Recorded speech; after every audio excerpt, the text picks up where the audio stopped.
There we go. All right. Welcome to the Read Down, your weekly progressive political hot take by the Stonewall Democratic Club.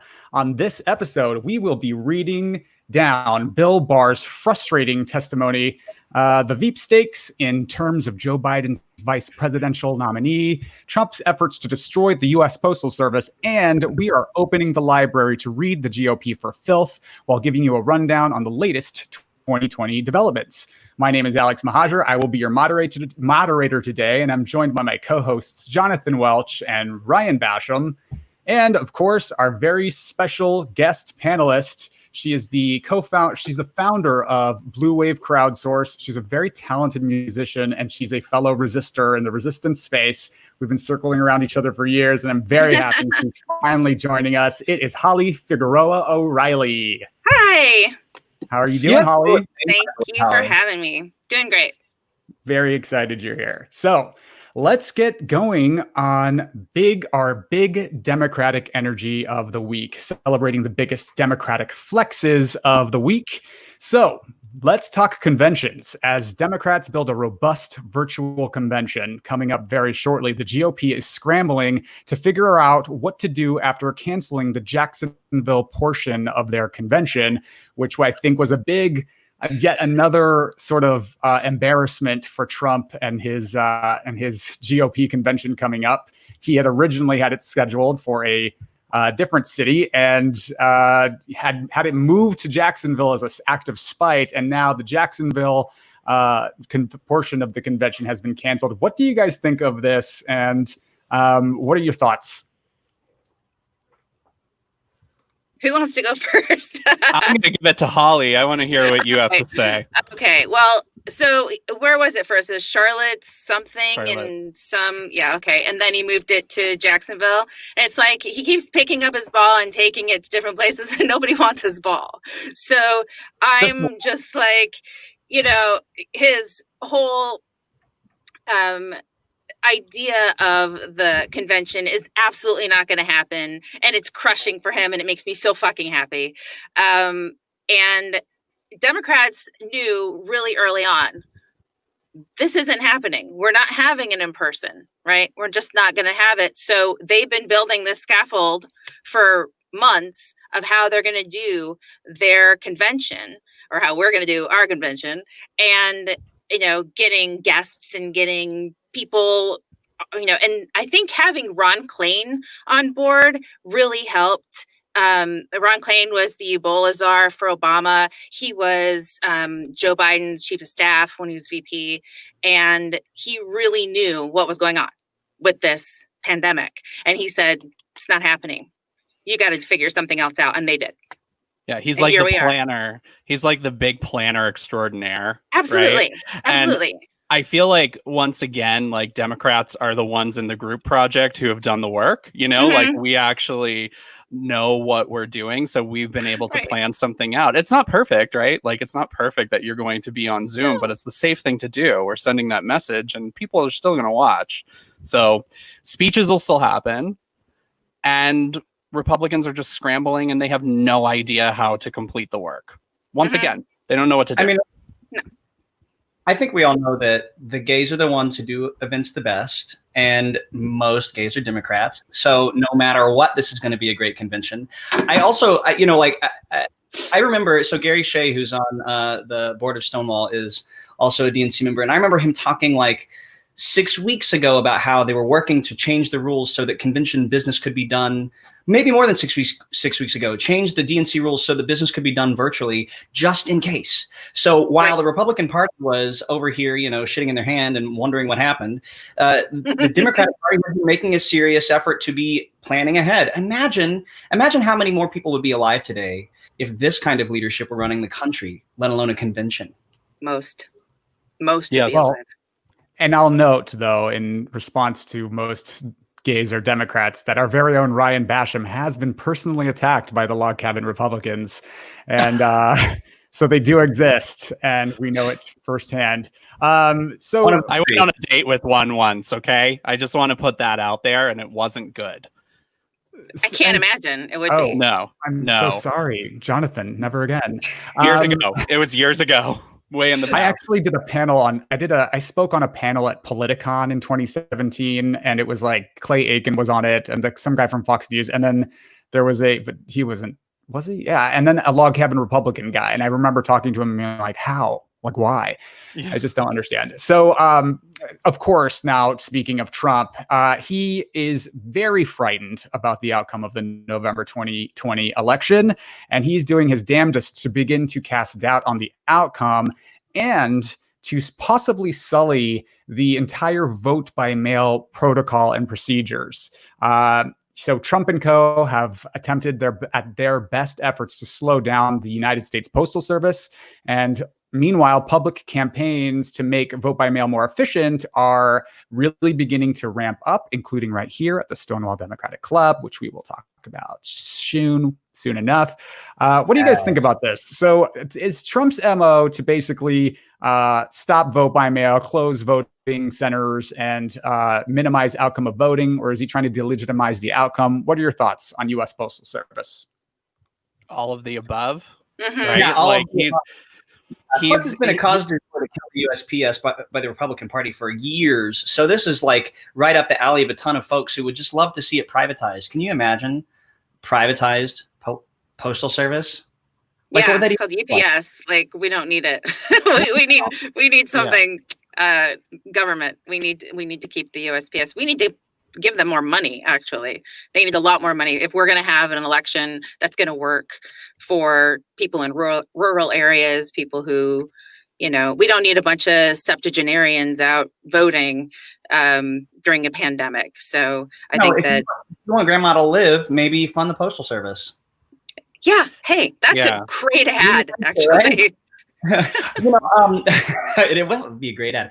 It would. People don't realize that the Postal Service has been at a financial disadvantage for years because Republicans several years ago changed some laws around in a real shifty way to make it so that money gets drawn out of the USPS coffers in ways that are unfair, that are not like any other part of the federal government. The whole point of doing it was to screw over the USPS. The whole point was to it's like starting a little fire that becomes a massive blaze, because what they wanted was for it to slowly die and for the public to think it's just because nobody uses it anymore, it's a broken thing, we don't need it anymore. That's just not the case. It's just that Republicans are fucking it up on purpose. Right. Yeah. And they've put the rules in place, like for funding the pension 75 years in advance, which is just absurd, and that's something that we need to change in a Biden administration. Like, all of this needs to change. But Trump installed one of his cronies, like a lobbyist, to be the postmaster general. So what we're seeing right now is that all of a sudden you can't have overtime. So the dedicated Postal Service workers who have always fought really hard to get our packages through rain, sleet, snow, hail, wind, whatever's printed across the top of the post office in New York, which is now Moynihan Station, but whatever. That whole poem about the Postal Service and those mail carriers, like, they are just taking that legacy and trashing it completely, because now they can't even work overtime. So if there's something still in the van, it doesn't get delivered. So what does that say for vote by mail? I feel like we still have to put a lot of effort into voting and make sure that we vote by mid-October. Like, as soon as you get that ballot, fill it out, hand it right in, get it mailed, make sure it's counted. A lot of states have that capability, but also, like, a lot of states and counties have drop boxes. So that's another thing that we can look at too. So, I mean, just any way that you can make sure that you follow up with your ballot after you let it go is preferable.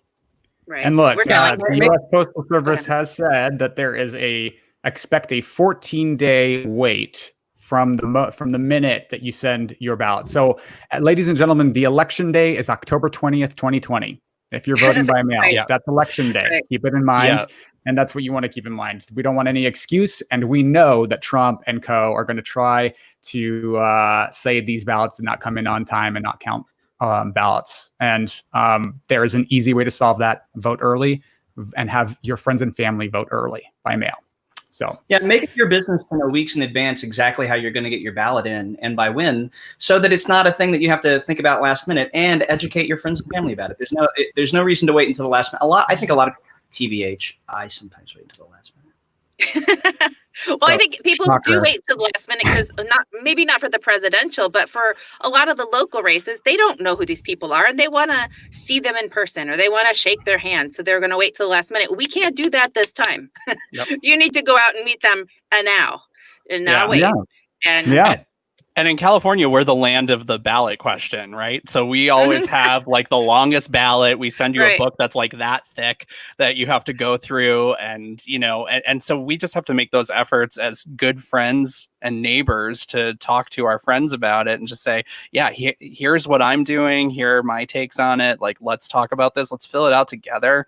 And get this mailed out, because I know that's a big part of our voting culture out here, is that we like to talk to each other and make sure that we're on the right track. So that we just have to do those efforts the second we get the ballot. I'm not even going to wait. And then come October 19th, you're going to see me like shaking on the streets. Like, do you have your voting plan together? Like to everybody who walks by. I'm not going to breathe for like a month, I swear.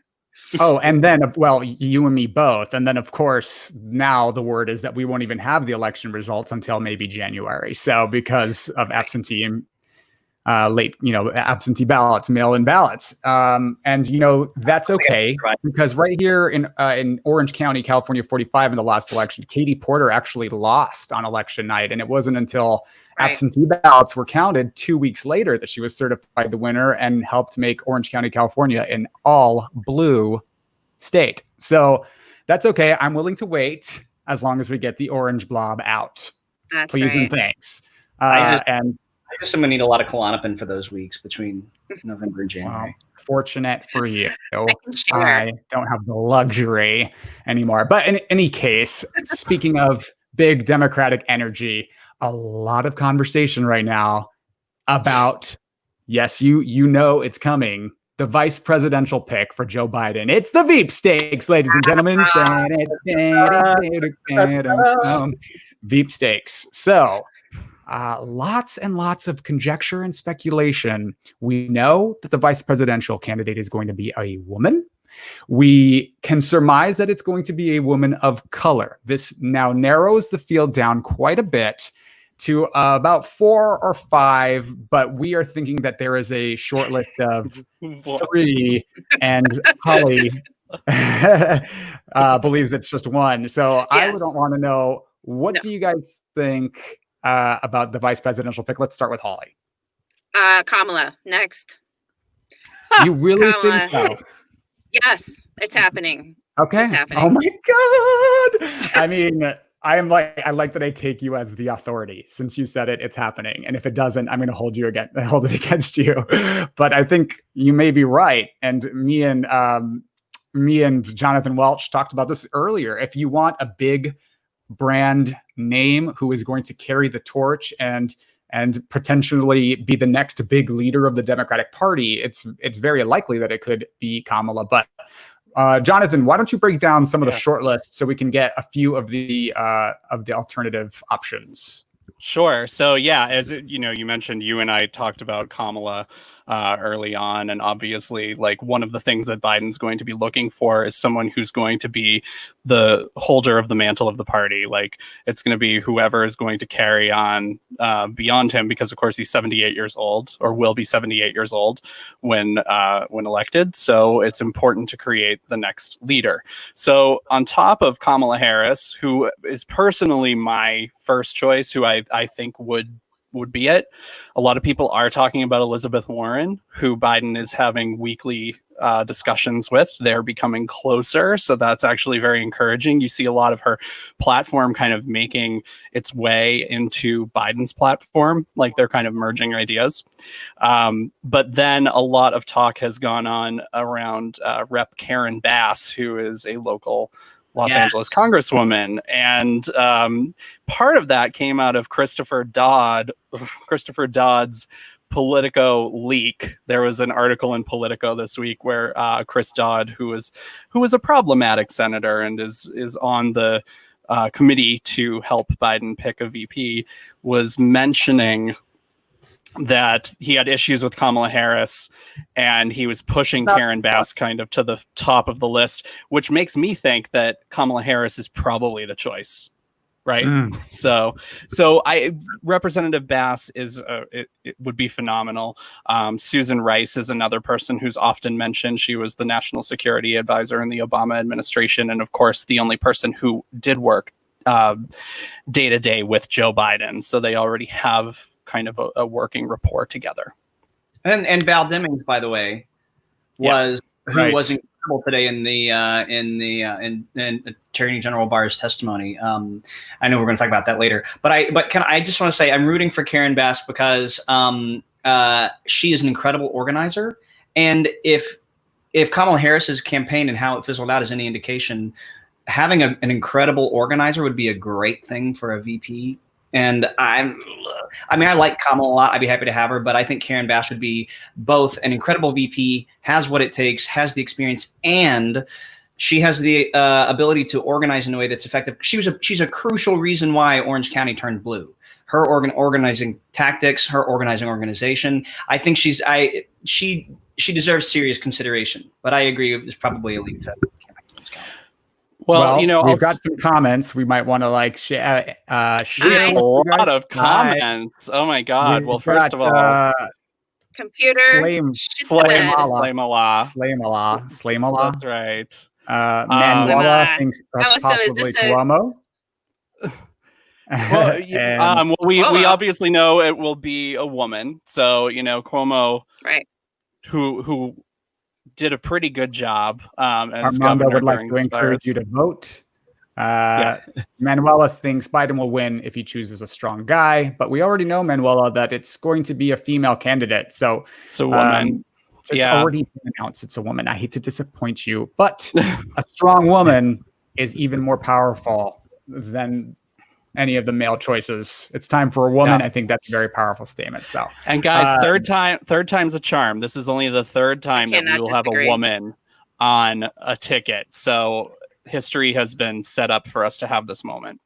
Speaking of which, if I could just interject for a moment to say that today is the 4-year anniversary of Hillary Clinton accepting the Democratic Party's nomination for president of the United States, making her the first female major party nominee for president of the United States. So wherever you are, if you've got some salt or a drink, toss one out for Hillary. And what might have been, right? As we look at what's going on in the world, it's such an interesting day for me to reflect on how robbed she was and where we would be right now. I don't think we would be 50 million people unemployed, 150,000 people dead.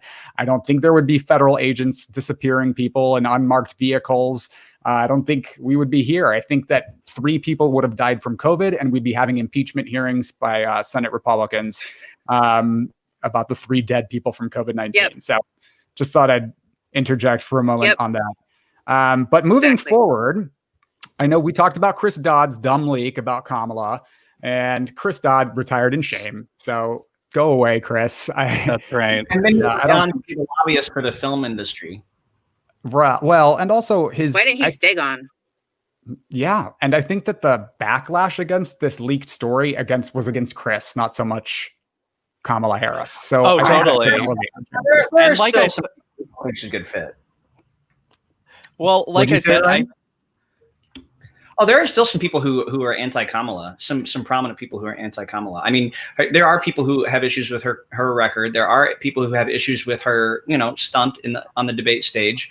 I'm willing to give her a chance. I think she's great, but I think there's not an insignificant faction of people who are anti-Kamala.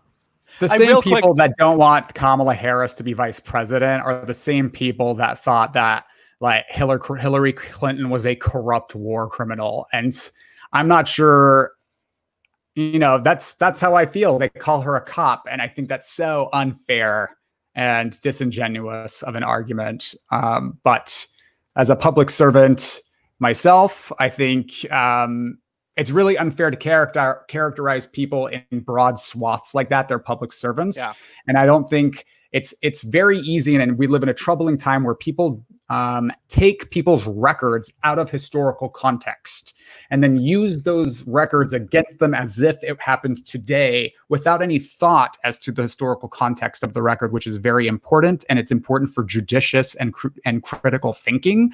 And yeah, it bothers me a great deal. I think Kamala would be a fantastic vice presidential candidate, and it would be showy. It would be a showy pick. And I think we need to get a lot of excitement.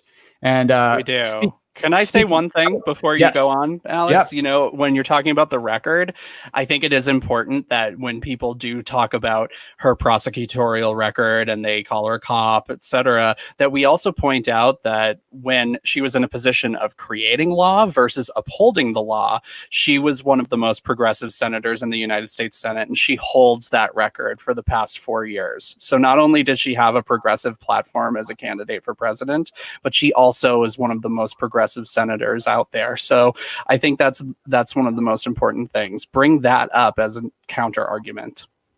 Well, and it's important, I think, too, if you have a second, that after watching Bill Barr, and I know we're going to get into this, but after watching Bill Barr today completely shred the Constitution and not uphold the law, and thinking about how Kamala, even though it wasn't in her own best interest, upheld the law as it was written and didn't make law. And she wasn't, an activist out there. She was actually just upholding California law. And then watching her go and be super progressive in the Senate, like you said, I think that's important because they're by the book people. That's kind of what we want. We got boring and by the book. That's what I want anyway. Just give me boring. Yeah. So please give me somebody who upholds the law. My God, please. Just fucking, it's the base. Baseline. Just the base of what we expect. Yeah. Right.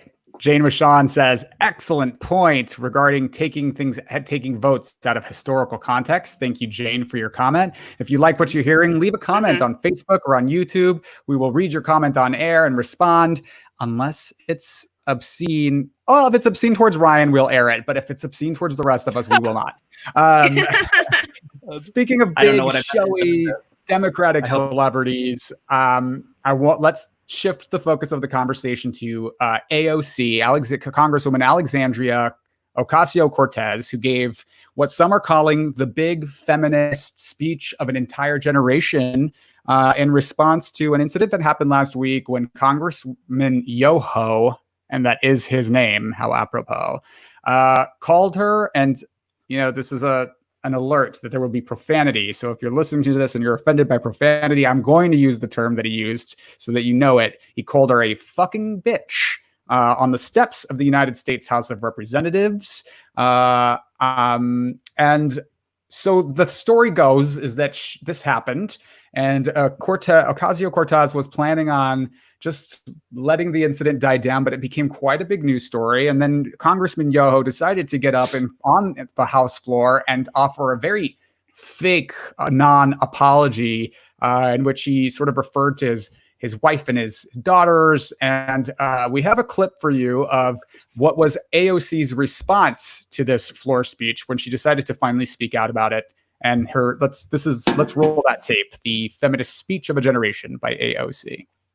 But what I do have issue with is using women, our wives and daughters, as shields and excuses for poor behavior.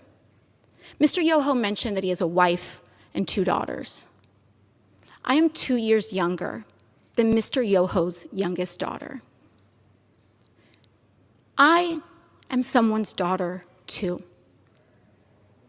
My father, thankfully, is not alive to see how Mr. Yoho treated his daughter. My mother got to see Mr. Yoho's disrespect on the floor of this house towards me on television. And I am here because I have to show my parents that I am their daughter and that they did not raise me to accept abuse from men.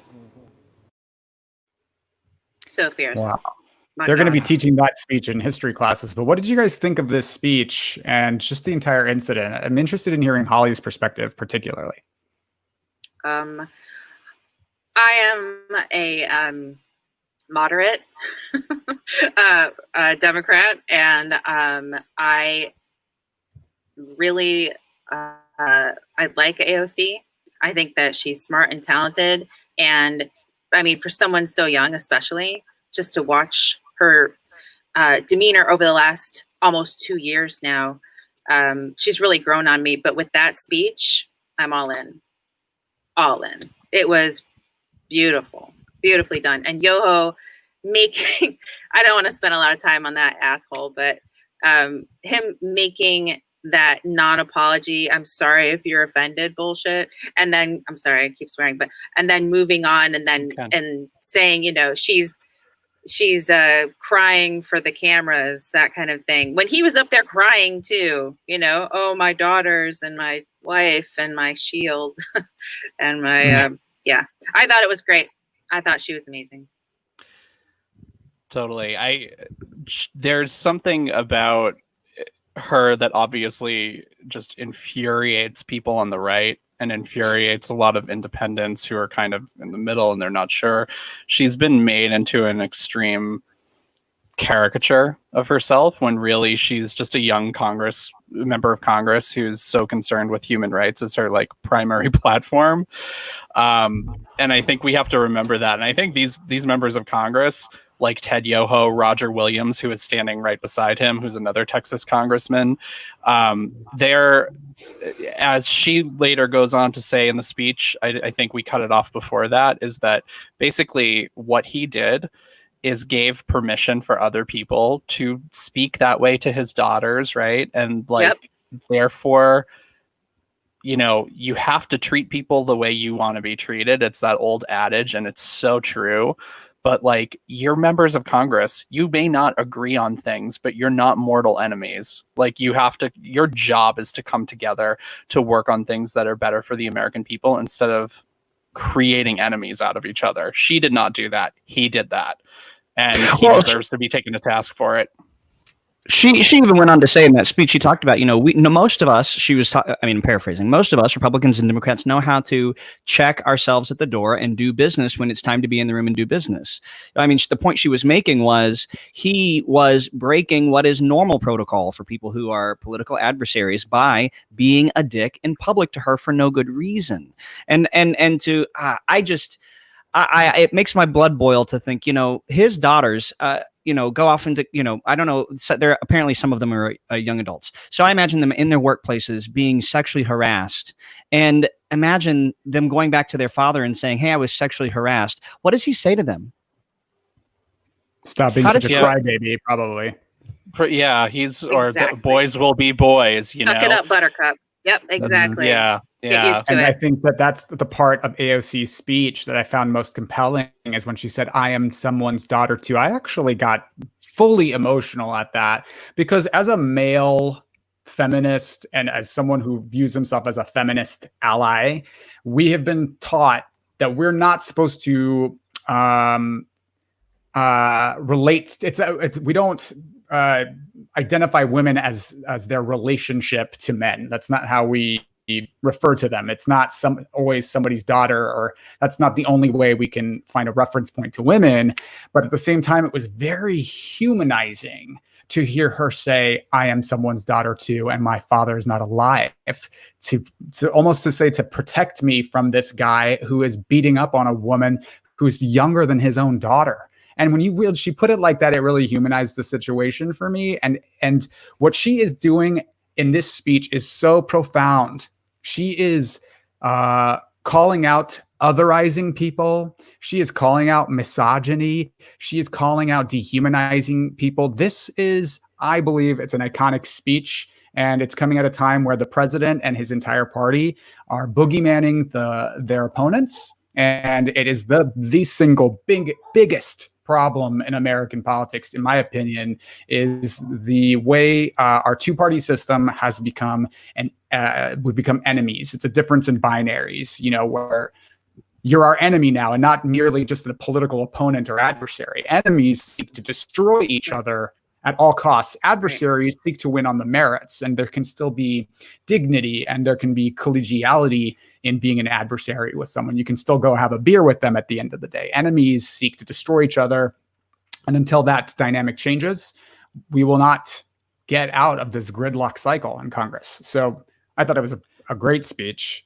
We have a couple of comments too, Alex, that I want to share. Yeah. So Jane saying that she was won over. She's sick of the non-apologies, that she was also treated the way Hillary was treated. So that's a tendency that I think that we have in American politics, in order to, that we vilify women who are powerful and have a strong voice. Luis Zamora mentions that it was powerful. It's a little bit of a longer comment, so I'm just going to pull that down, but it was powerful because she didn't really speak from a speech. She jotted some notes down. You can look on her Instagram, and she did share that either today or yesterday, and it was really just from the heart. I think people are really seeing who she is out of this incident. So it has kind of a silver lining in a way, that she has shown so many people who weren't necessarily on her side who she is. And I saw it on Twitter, a lot of people who were just like, I was not a huge fan, but I am on her side. Or even like Meghan McCain, I think, said something like, I don't agree with her on anything, but I do agree that women should not be treated this way in politics. It's just don't call women fucking bitches. Yeah, who are you to hard say is that? that? Right? And yeah. How hard is that? And let's be clear, while she came and did that incredible speech with relative spontaneity, he came prepared to use the tools of the patriarchy. He said, I'm not going to apologize for my passion, as if we should have sympathy for the way he behaved because he has passion, he just can't help it. He came prepared with that. This is a man who's lived his entire life in the patriarchy and taking full advantage of it. So, I mean, the contrast couldn't be more stark. And if this is what she's able to do, just at the beginning of her political career, I can't. I hope I live long enough to see how much she can do in the decades she has ahead of her. Well, we're not that far off in age from her, so I hope you do live. I hope you make it. We got a comment from Joey Gyanla. Keep in mind that she is a bi woman of color, which speaks to the climate of the country today. And bi woman of color, biracial woman of color. And that's a very good point, Joey. Thank you for chiming in. And so I just think this speech was so powerful and really important. And shame on Rep Yoho. And on that note, if you would like to leave a comment, we will read it on air. Please leave a comment. And let's also now segue to our next segment, the weekly read down. This is where it gets juicy, y'all. So this is where we are going to have an in-depth conversation of the top stories. And if it wasn't juicy yet, get ready, because this is when we tend to get a little crunchy and let our real feelings come out. And I want to start the conversation off. We're supposed to wait. Have at it. Have at it. But Trump has decided to send additional troops, unmarked troops, to Portland, where federal agents have been disappearing people and arresting people without giving them constitutional due process. Very, very alarming. What do you guys think of this? And has fascism arrived in America? Let's discuss. Yep. It's I'm knocking on the door. It's here. That is it. Yeah. It doesn't mean that it's going to be here to stay, but what we have to get comfortable with is that Donald Trump is an authoritarian leader. He does not care about the rule of law. He doesn't care about the Constitution. Neither does Bill Barr. Neither do the people who surround him. They do not care. This is how they are going to rule. And it's a really great argument for why we cannot live through 4 more years of this. Well, we need to start talking about it like that, though. I mean, members of the media need to start talking about the Trump administration the way that they talk about Duterte. And, this is not, it's not okay anymore to attempt to approach this from like this is still a rational human being leading the free world. I mean, we need to talk about this like the crime and the travesty that it is, and the people that the American people still trust to some degree to explain things to them need to put it in those terms. Absolutely. Yeah, I saw this as a trial balloon kind of thing when he 100%. sent troops to Portland the first time, and thought if we didn't push back hard, he was just going to do it in every city that had a Democratic mayor, and then he's doing it in order to push protesters to be violent or to fight back, to try to save their own lives in some instances, so they can take that footage and put it into ads and say law and order, law and order, law and order. So when that didn't happen, when the protests became because there were 100 people downtown Portland for days protesting, just like 100 hardcore standing outside the federal building. And then they sent the troops, and then all of a sudden you've got 3,000. The next night you've got 4,000. The next night you've got 10,000. So you've got, all of these people showing up and saying, absolutely not, this is not happening. We're not taking this lying down. And so I think that Trump had to go, do I really want to do this in Chicago? Do I really want to do this in Seattle? And I'm in Seattle now. They said they sent feds, but we haven't seen them yet. And we've got protests every night.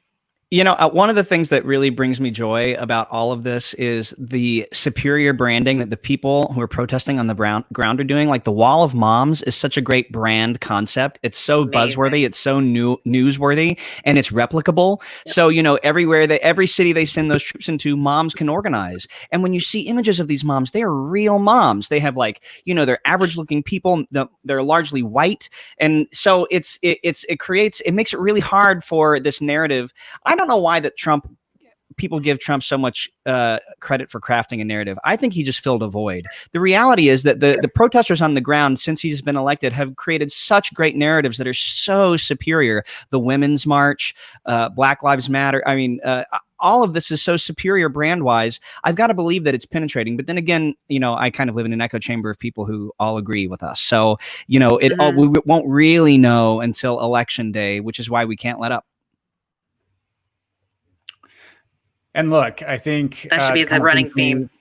I think that brings me to our next point, which is this a test run for the polls? Are the polls in danger? Is this what he plans to do? How many other Democratic cities is he wanting to is he wanting to roll these troops out to? What are your guys' thoughts on this? Because he said that he wanted to roll out troops to Albuquerque, to Chicago, which is also coincidentally Barack Obama's hometown. Man, I think learned his lesson, but I mean, I've thought that before. Oh. Yeah, you know what? I mean, it's not like during the midterms he didn't encourage his supporters to take their AK-47s and stand outside of polling places. I mean, this is already a thing. So we need to be prepared for it, and it really did scare people. It really does scare people. So we need to be thinking about how we can countermeasure that if he actually sends people who are government employees, like from the Bureau of Prisons, to polling places, and how we still get our people out to vote in spite of it. I don't know how we respond to that, but we need to have a plan, because I think he's going to do it. He's going to go whole hog. So hi, I'm back. I was gone for a while. Hi, it's great to see you guys. This is what happens when you have one internet provider in the city and you have no choices. So I'm back. But so I missed most of what we were saying, but I did hear a couple things. Holly mentioned the Wall of Moms, and I think, as far as like the Wall of Moms, the dads with their leaf blowers who are blowing tear gas away from protesters. A lot of these people are white. A lot of them are there to support minority populations. And I think this is America, guys. This is really, look at those protests and then look at the people who show up at state capitals wanting a haircut. Like, the crowds are so much larger in every city where people are out there fighting for each other and fighting for the American ideal, that we actually have a voice to be out there and to do these things. Like, that's really what it's all about. There's more of us than there are of them. There are. There just are. Mm-hmm. Yeah, well, a member of our communications team, Mackenzie, she's from New Hampshire. Talk about that. Yeah, she's from New Hampshire. I'm from Massachusetts, right on the New Hampshire border. And she said today that she's out there, she's visiting, and she said she sees a lot of Trump signs and no Biden signs, but a few BLM signs. And I think basically, like, Trump supporters are so brazen and they're so vocal, and they are more susceptible to cult-like behavior, so they are just kind of falling into that. Whereas I know I personally won't buy any Biden merch, because every time I put up a bumper sticker or a sign, that candidate loses. So I'm super superstitious about it. I'm just not doing it. I had a Hillary bumper sticker, I had a Warren bumper sticker, I've had a Kerry Edwards sign on my lawn and bumper sticker when I was younger. It didn't pan out. So I'm not doing it with Biden. Okay. I did buy his beer koozie that says "Keep it cool, kid," but that's it. But so the rainbow bumper is so cute anyway.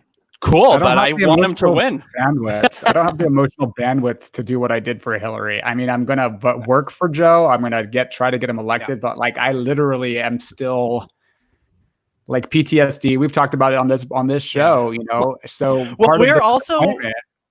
Yeah, go on. Yeah, I was just gonna say we're also we have PTSD. We've been going through a traumatizing 3.5 years. It is not that we're not proud of our nominee. It's not that we're not supporting him and doing all the things in order to support him and get him elected, but we're just so apprehensive to show our pride because we're so scared of the outcome if he's not. Well, and look at what we learned from there being more of us than there were of them in 2016.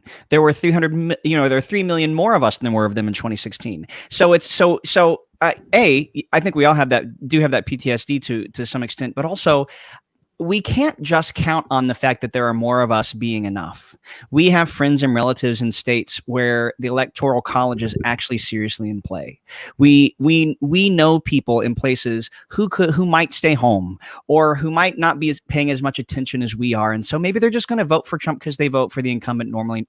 There are a million reasons why each of us who belong to the majority need to be actively organizing each other in order to organize the people that we know in those states where it really, really matters. Because California is going to go blue. There are 30-something million of us. But what about Wisconsin and Michigan and Florida? Those we all know somebody in at least one of those states, and we need to be reaching out to them. Well, and please remember that if people say that Hillary lost the electoral college. I'm sorry, go ahead. Oh, no, I just wanted to say, if you live in California, your vote matters. There are congressional races in this state. We need to hold on to the United States House of Representatives. It is not enough to just vote top of the ticket. No matter where you are, your vote matters. There are consequences for your vote, no matter where you are. Just because you live in a blue state doesn't mean your vote doesn't matter. There are congressional races, state legislatures. You want an electoral college, the interstate electoral college popular vote compact to pass, you better elect Democrats in your state legislature, because that's what it's going to take to make that happen. And then, Holly, sorry for interrupting. And you were talking about Hillary Clinton's electoral college victory, and I'm dying to know what you're going to say. Oh, me? What was I going to say? Oh, people say that Hillary lost by, the electoral college, and it was a huge upset, but she really lost by 80,000 votes in 3 states. Mm-hmm. Wisconsin, Pennsylvania, and some other state in the middle of Michigan. Which is nothing. Yeah. She won Michigan. Yeah. Yeah. Yeah. Are you still there? Oh, yeah. No, keep on going, Holly. Yeah, so Michigan, Pennsylvania, and if she had just brought out just a few more people in Michigan, she would have won. Just a few more people in Wisconsin, she would have won. I mean, so that's what we need to do. We need to mobilize these people in rural areas. Well, and I think that there are a lot of people who agree with that.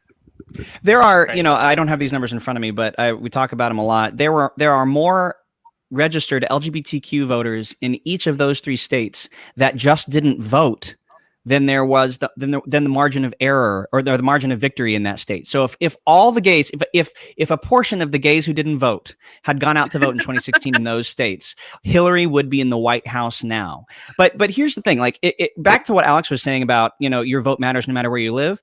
Look, not knowing for sure who to vote for in your local city council race or for the school board is not an excuse to not show up to the ballot box. Get your fucking ballot and you put it in that box. And if you're not sure in a race, leave it blank. And if you're not sure in any race, cast a fucking blank ballot. But you take your ballot and you cast it.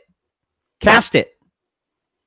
Yeah, and I'll say too, Alex and I had a conversation with somebody earlier this week who mobilized the people at the BLM protests in cities you would not expect and registered a huge amount. I can't actually remember the exact amount, but it made me, it was either 18 or 80,000, something like that. People through both having good. Just by being present there. So we're talking large numbers of people who are registering to vote by participating in these events, in these protests. And those are the voices who are going to be heard. Those are people who were not part of that pie, who were not part of that chart of people who were voting in 2016. The 2016 results scared people, it changed people, it changed the electorate, and we've seen that reflected in every single election since then. We know that this one's going to be different, and it's scary because of the pandemic and because we're doing a lot of vote by mail, and that's new for so many people. But at the same time, the trend is on our side, and that's no reason to rest, but that's at least a reason to keep fighting. Yep. Absolutely. And with that, because we're going to run out of time, let's talk about this Bill Barr testimony in front of the House today, showing allegiance to Trump and finding no friends on the Democratic side. It was quite a contentious bit of testimony. He was called to discuss the federal response to the Black Lives Matter protests and the disappearing of people, as we talked about, the beating down of protesters, as we talked about earlier. What did you guys think about this testimony before Congress?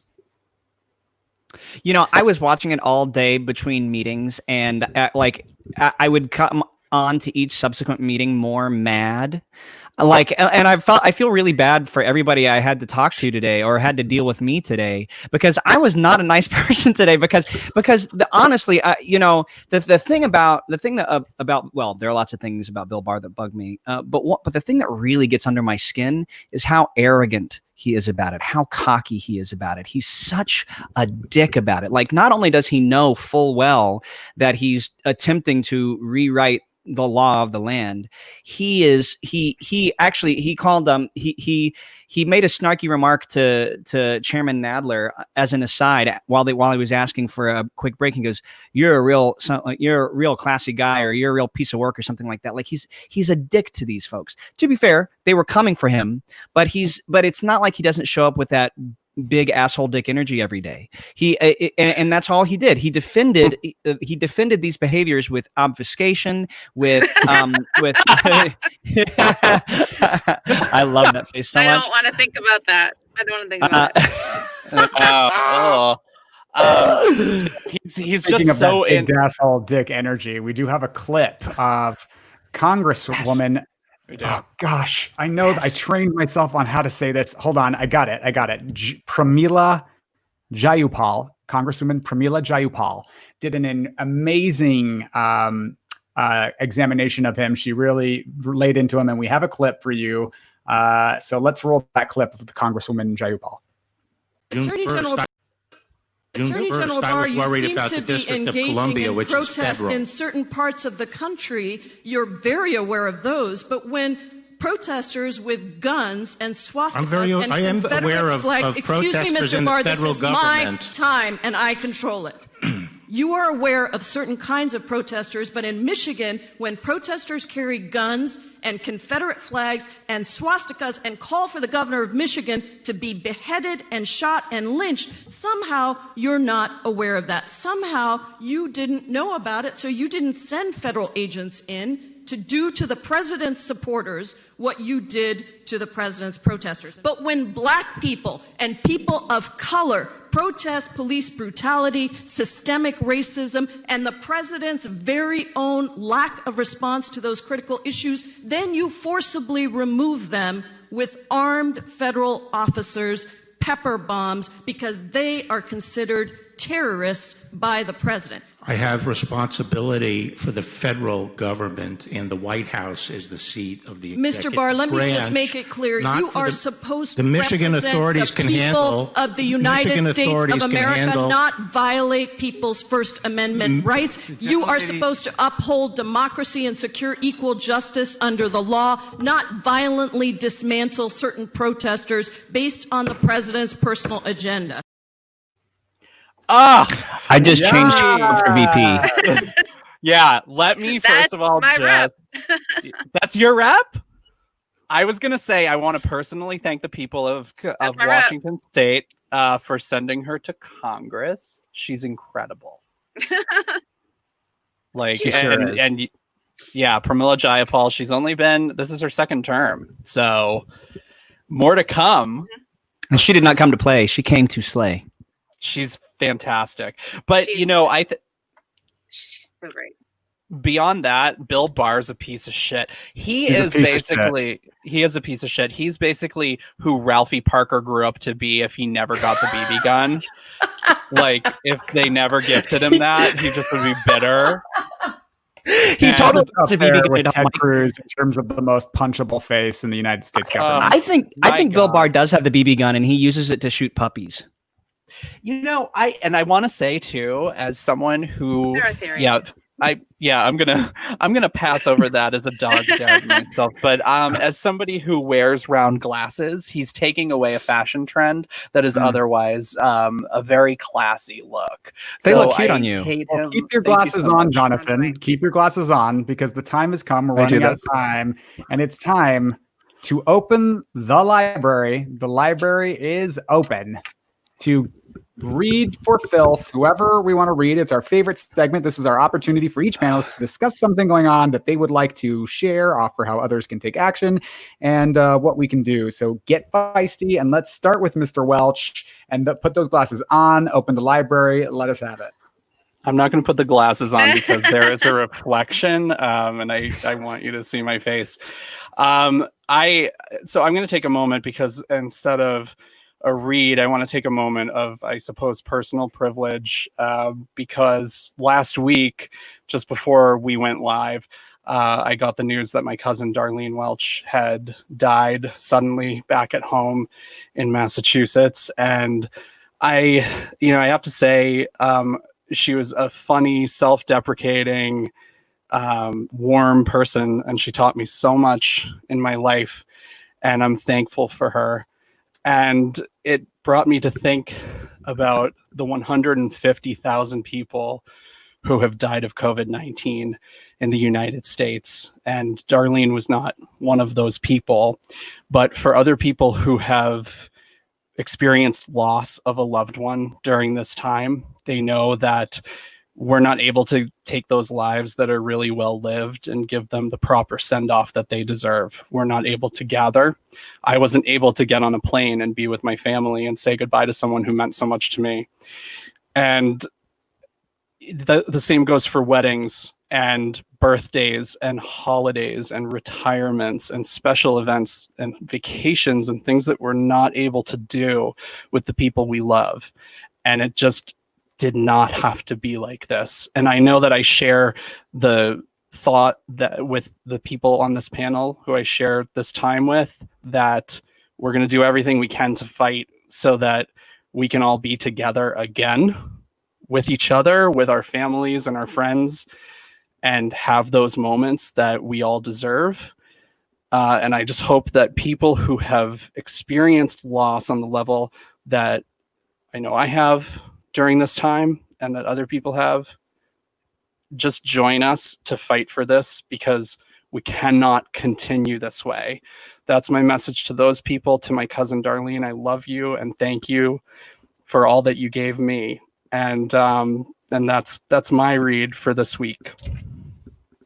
Thank you, Jonathan, and our condolences to you and your family. And Thank you. I'm sorry. I always get It was beautiful. sorry to hear about your loss, and thank you for your beautiful thoughts. And can I just say, Jonathan found out right before we went on last week, and he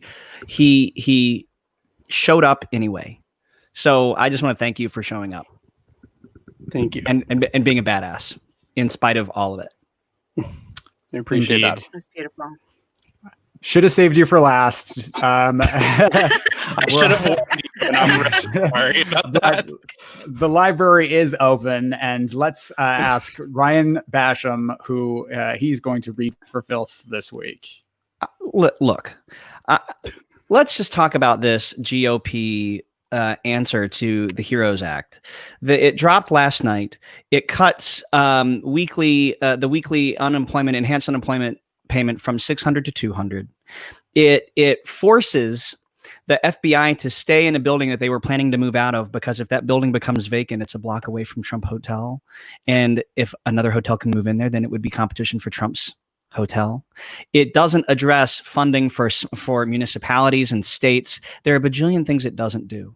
So what I'm reading for filth right now is the GOP's lame ass attempt to answer Democrats actually wanting to help the common man with a sweetheart deal for Donald Trump and mega corporations and special interests. So if you're watching this now, if you're listening to this later, whatever it is, call your representatives, call your senators. And if you don't live in a state with Republican senators, call your friends who do and tell them to call and give Congress the business about cutting unemployment benefits at a time when the economy is only getting worse and more people are getting sick and dying. Cutting or not addressing the needs of municipalities and states when their funding is drying up left and right. Give your senators the business about this, because they will have to pass something before their August recess. And right now is the time to apply pressure. Amen. Always call them. That has been Ryan Basham's library read for the day. While we wait for Holly to get back with us, I'd like to take this opportunity to plug an amazing film called Disarm Hate. That is an LGBTQ focused film, a documentary. It has 9 LGBTQ people coming together after the Pulse Massacre to join one man, a hairdresser and activist from New Jersey, with that political experience as he builds a national rally to demand LGBTQIA equal rights and fight the NRA. It is available on Amazon Prime and a host of other places. It's called Disarm Hate. It's directed by Juliana Brudek, Brudek, and my very good friend Joey Gianla is featured in it. And just really proud of this film. And if you have a chance, it's on Amazon Prime, Vudu, YouTube Rentals, Google Play Store, Fandango Now, Microsoft Store. Disarm Hate documentary, and should all check it out. And also, I just also want to say, Bill Barr, you are a repugnant, terrible piece of shit, and you should be ashamed of yourself. You bring great dishonor to the role of the Attorney General and to the rule of law. You are just another crony of Donald Trump. You represent his personal interests, and you are a disgrace. If we had a Senate that had any courage, had any backbone, you would be out and impeached. And unfortunately, I think the only reason you're not being impeached is we know that Senate Republicans will not do the right thing. They didn't for Trump, they won't for you, but you are despicable. And one of the number one top reasons that I'm voting for Joe Biden is to get rid of you. That's my library of listen, the TikTok. week. TikTok motherfucker. Okay, Bill Barr, we're coming for you. And, eventually this will all be over. And I also want to just put in a little quick library moment to internet service providers, because we've lost Holly twice. We lost me twice. Alex was fuzzy at the beginning of the broadcast. And my God, they need to step it up, because we're all stuck at home.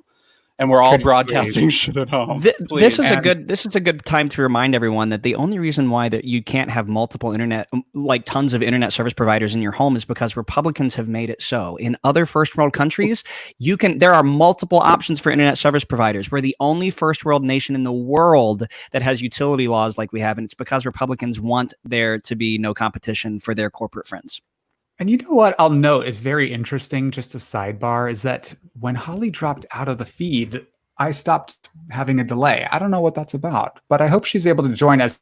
I want to thank Holly. If you're seeing this, Holly Figueroa O'Reilly, thank you so much. I'm sorry you didn't get a chance to open the library. If you get in the last few seconds, we will open the library for you. But Holly Figueroa O'Reilly is the founder of Blue Wave Crowdsource and a very talented musician and a fellow resistor. You can find her on Twitter at Ayn Rand Paul Ryan, at Ayn Rand Paul Ryan. Hilarious, fantastic name. And she's been an amazing guest. Thank you so much for joining us.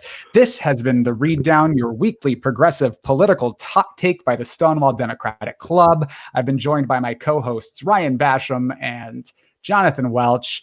I'm Alex Mohajer. For more information about the Stonewall Democratic Club, please visit us at www.stonewalldems.org and chip in, join $25 a year, and you can help us win this fight in November. This has been The Read Down. We hope you will join us next week when we go live Tuesdays, 6 p.m. Pacific, 9 p.m. Eastern. And thank you for taking a minute to enjoy The Read Down.